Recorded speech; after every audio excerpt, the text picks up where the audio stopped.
Bangla academy ও সোহরাওয়ার্দী উদ্যানে চলছে অমর ২১ গ্রন্থমেলা। দর্শক সেখানে রয়েছেন সহকর্মী লাবণী গুহ। চলে যাচ্ছি তার কাছে। লাবণী, মেলায় ক্রেতা দর্শনার্থীদের সমাগম কেমন দেখছেন? মেলা তো শেষের দিকে, বইয়ের বেচা বিক্রি কেমন হচ্ছে?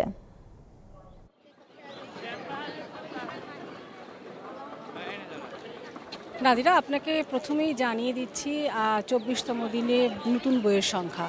আজ নতুন বই এসেছে ৭০টি, আর ২৪ দিনে মোট নতুন বইয়ের সংখ্যা হচ্ছে ২৫২১টি। আপনি জানতে চাচ্ছিলেন যে মেলায় লোক সমাগম কেমন হয়েছে, ক্রেতা দর্শনার্থী কেমন এসেছে। আমরা বিকেল থেকে দেখছি যে এখন যেহেতু শেষের দিকে মেলা চলে এসেছে, ২৪তম দিন, সুতরাং ক্রেতা এবং দর্শনার্থীতে পরিপূর্ণ মেলা প্রাঙ্গণ।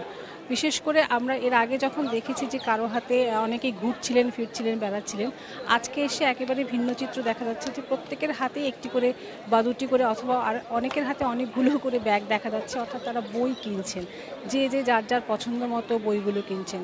আমরা বিক্রেতা এবং প্রকাশকদের সাথে কথা বলেছি, তারা বলছেন যে পাঠকদের আগ্রহ এখনও আছে।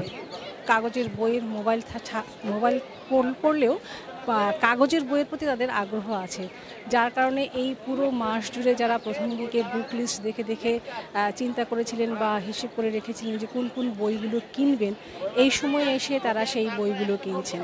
আর যেহেতু আর মাত্র ৪ দিন বাকি আছে, হাতের সময় একেবারেই কম, একটা শুক্রবার হয়তো পাওয়া যাবে, তার আগেই অনেকেই আসছেন তাদের পছন্দের বইগুলো কিনতে।